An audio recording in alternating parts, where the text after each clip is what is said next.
3 विमान हैं जिनका इस्तेमाल यहां पर इस अटैक के लिए किया गया है, और F-35 जिसकी सबसे महत्वपूर्ण भूमिका बताई जा रही है। स्टील्थ फाइटर जेट है जो खरीदे गए थे अमेरिका से। ये तीनों फाइटर जेट्स 15, 16 और F-35 ये अमेरिका से लिए गए हैं, लेकिन इजराइल ने उन्हें उसी कंडीशन में यूज नहीं किया है।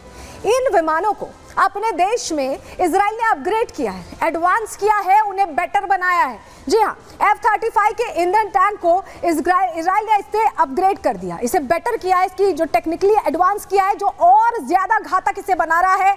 ईरान पर हुए एयर स्ट्राइक में F-35 की सबसे इंपॉर्टेंट भूमिका, सबसे अहम भूमिका बताई जा रही है। इजराइल के जेट में घातक मिसाइल लॉन्चर्स मौजूद हैं। जी हाँ, मिसाइल लॉन्चर्स जो अलग अलग इलाकों को प्रिसाइसली टारगेट करते हैं। लंबी दूरों की मिसाइलों को लॉन्च करने की इनमें क्षमता है, और ये समझिए कि एयर टू लैंड ये सीधा अटैक कर सकते हैं।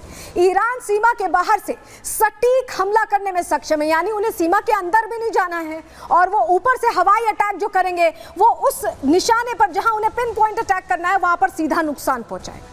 रैम्पेज मिसाइल को एयर टू लैंड हमले के लिए विकसित किया गया है, जो मैं आपको बता रही हूँ, क्योंकि ये जो फाइटर जेट्स हैं उन्हें ईरान की सीमा में जाने की भी जरूरत नहीं थी। वो बाहर से ही इन मिसाइलों का इस्तेमाल करके एक तरह से पूरा खेल बदल सकते थे, और वही होता दिखाई भी दिया है। चलिए अब आपको जल्दी से बताते हैं कि आखिर ये जो 100 फाइटर जेट्स हैं इनका इस्तेमाल हुआ कैसे है, और क्या क्या एक पूरा तरीका फॉलो किया गया है।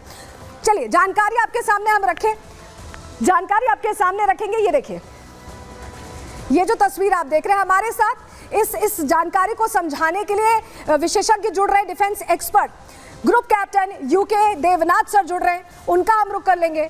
देवनाथ सर, ये जो हम तस्वीर दिखा रहे हैं, आपका पहले बहुत स्वागत है प्रहार में, और आपको ये तस्वीर हम समझना चाहेंगे। ये जो EW एयरक्राफ्ट है सर, EW एयरक्राफ्ट जिसकी हम बात कर रहे थे कि ये सारे जो सिग्नल्स हैं उनको ऑब्जॉर्व कर लेता है और पूरा मौका देता है, कैसे इनकी मदद से अटैक किया गया है, आप जरा दर्शकों को समझाएं। सलोनी, जब भी इजराइल से कोई फाइटर विमान अभी F-35 हमला करने के लिए ईरान की तरफ जाएगा, ईरान ने अपने एयर डिफेंस रेडार्स को ऑन किया है, जिससे कि वो सर्वेलेंस कर रहे हैं, और इस सर्वेलेंस के दौरान ये देखना पड़ेगा कि ईरान के जो रेडार हैं वो इजराइल के जो फाइटर विमान हैं उनकी तरफ भेज रहे हैं विकिरण।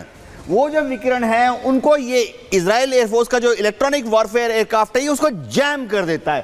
तो जो ईरान के जो रेडार हैं, मिसाइल गाइडेंस रेडार हैं, वो ब्लाइंड हो जाते हैं। और एक और चीज मैं आपको बताता हूं कि इस युद्ध में सबसे शानदार जो यूज हुआ है वो है एयर टू एयर रिफ्यूलिंग का। जो F-35 इजराइल ने आगे समझाएंगे सर, लेकिन हम वो ये समझना चाह रहे हैं, एक बार तस्वीर दिखाएंगे दर्शकों को। देखिए ये एनिमेशन देखिए, ये EW एयरक्राफ्ट है जो कि सर समझाना चाह रहे हैं कि इलेक्ट्रिक वॉरफेयर एयरक्राफ्ट है, और ये सिर्फ इसलिए आया था इन 100 विमानों के साथ जिससे कि जो रडार सिस्टम है, क्योंकि आप समझिए कि हर देश का अपना एयर डिफेंस सिस्टम है, यहाँ हम दिखा भी रहे हैं, ईरान का भी अपना एयर डिफेंस सिस्टम है, जिसको अगर वो रीड कर लेता कि इतने एयरक्राफ्ट आ रहे हैं तो बहुत नुकसान पहुंच सकता था। और यही वजह है सर कि इसका इस्तेमाल कैसे किया गया, जरा आप समझाइए। देखिए, जो ईरान के एयर डिफेंस रेडार हैं ये एक तरंगों को छोड़ते हैं, फ्रीक्वेंसी को छोड़ते हैं, जो कि इजराइल के फाइटर विमान से टकराने के बाद रिफ्लेक्ट बैक होते हैं। जब वो रिफ्लेक्ट बैक होते हैं तभी इनके जो रेडार हैं वो अपने मिसाइल गाइडेंस को ऑन करके मिसाइल को लॉन्च कर सकते हैं। इजराइल ने क्या किया, अपनी जो इलेक्ट्रॉनिक वॉरफेयर एयरक्राफ्ट है, आप देख सकते हैं उसके ऊपर एक रेडाउम है, उसके ऊपर एक ये जो गोल देख रहे हैं इसको रेडाउम बोला जाता है, घूमने वाला रेडार। वह उसमें से तरंगे छोड़कर इस रेडार को, ईरान के रेडार को जैम कर देता है, तो ये ब्लाइंड हो जाता है, अंधा हो जाता है, इसको दिखाई नहीं देता। एक और चीज जो देखनी पड़ेगी कि जब ये इलेक्ट्रॉनिक वॉरफेयर एयरक्राफ्ट आसमान में जो F-35 आ रहे हैं, ये उनको F-35 को गाइड करता है टारगेट तक। जो जी फिर से दिखा रहे हैं, ये EW एयरक्राफ्ट आता है, रडार को पूरी तरह से एब्जॉर्ब कर लेता है, और ये देखिए ये फाइटर जेट जा रहे हैं, ईरान में बम्बार्डमेंट कर रहे हैं। तो आप देख सकते हैं किस तरह से एक रेडार को, दुश्मन के रेडार को, दुश्मन का जो रेडार है वो जो तरंगे भेजता है, EW एयरक्राफ्ट जब उसको जैम करता है तो दुश्मन जो है अपने आप को लाचार महसूस करता है, हेल्पलेस महसूस करता है, क्योंकि दुश्मन को F-35, ईरान के जो एयर डिफेंस कमांडर हैं उनको F-35 आसमान में नहीं दिखाई देता, F-15, F-16 आसमान में नहीं दिखाई देते, तो उनको समझ नहीं आता कि क्या टैक्टिकल एक्शन लें, किस तरह से किस एयर डिफेंस मिसाइल को लॉन्च करें।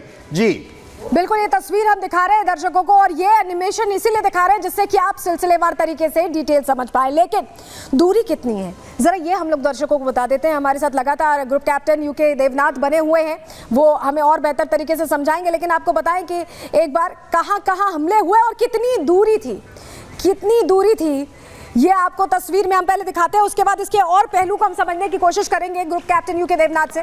जरा एक बार हम पहले बता दें दर्शकों को, ये जो हमला हुआ है ये आसान नहीं था।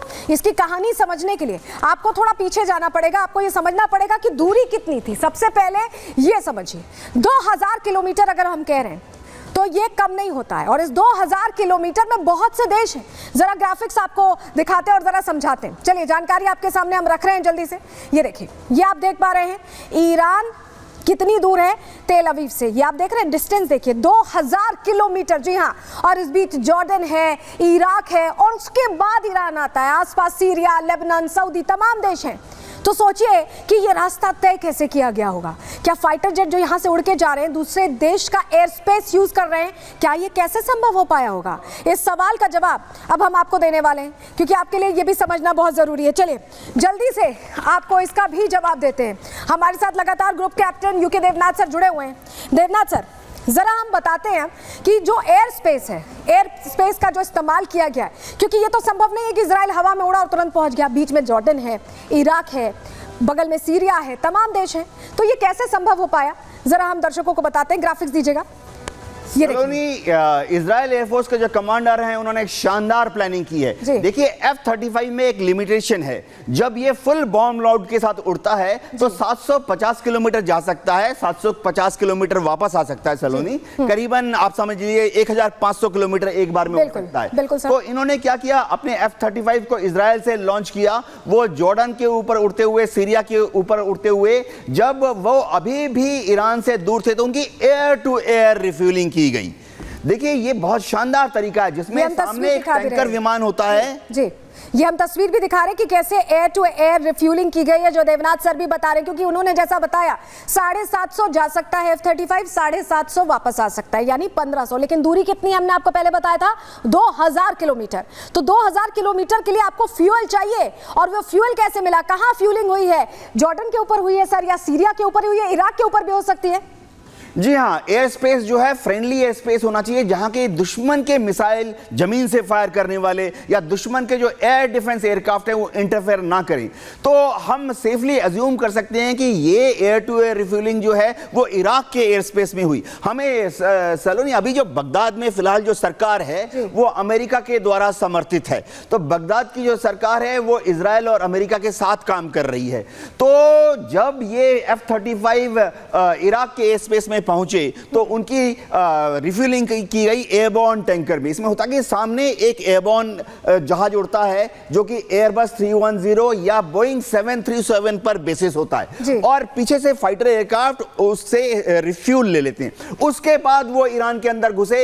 ईरान के अंदर उन्होंने long distance stand of weapons का इस्तेमाल किया। JDAM हो गया, रॉक्स हो गया, रैम्पेज हो गया, जो कि बड़ी दूरी से ही, समझिए 180, 150, 140 किलोमीटर की दूरी से ही टारगेट्स पर निशाना हम भेज सकते हैं। उसके बाद जब ये F-35, आप ये कहना चाह रहे हैं कि उनको सीमा के अंदर जाने की जरूरत भी नहीं है, सीमा से दूर ही वो अटैक कर ले रहे हैं। एग्जैक्टली, जो F-35 की प्लानिंग थी वो इतनी शानदार थी कि उन्हें कभी भी ईरान के जो एयर डिफेंस सिस्टम है, उनके चाहे S-300 हो, इनके पास नहीं जाना पड़ा है। वो उसके जो फायरिंग एनवेलप होता है, एनवेलप के बाहर रहते ही उन्होंने रिलीज कर दिया अपने वेपन को। मुझे ये भी पता चला है, आप ग्राफिक्स ये जो हम एनिमेशन दिखा रहे हैं इसके जरिए समझाइएगा भी। मुझे ये भी पता चला है कि वहां जाने से पहले जो सीरिया का एयर डिफेंस सिस्टम था, जो इराक का एयर डिफेंस सिस्टम था, उसे पहले ध्वस्त किया, उसके बाद ईरान पर अटैक किया। लौटते वक्त भी उन इलाकों को जो जहां से प्रॉक्सी वॉर होती है उन्हें ध्वस्त किया गया है। जी हाँ, सीरिया में अभी बशर अल असद की सरकार दमिश्क में है, लेकिन वो पिछले 10 साल से गृह युद्ध में फंसे हुए हैं। तो उत्तरी सीरिया में कुछ एरिया ऐसा है तुर्की बॉर्डर के साथ जहां की मुस्लिम कट्टरपंथी अलग अलग ग्रुप उठ रहे हैं। तो आपने देखा होगा आज से 48 घंटे पहले, 24 घंटे पहले इजराइल की एयरफोर्स ने सीरिया में सबसे पहले इन कट्टरपंथी धार्मिक ग्रुप्स को नष्ट किया।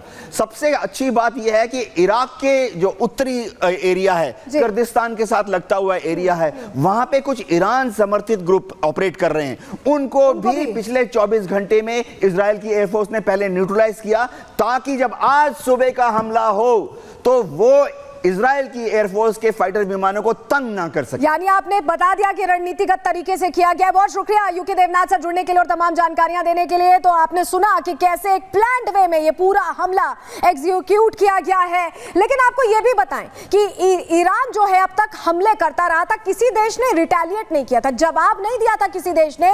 लेकिन इस बार ईरान ने गलती क्या की, इजराइल पर अटैक कर दिया और इजराइल ने ऐसा जवाब दिया कि ईरान हमेशा याद रखेगा। रिपोर्ट आपको दिखाते हैं पहले।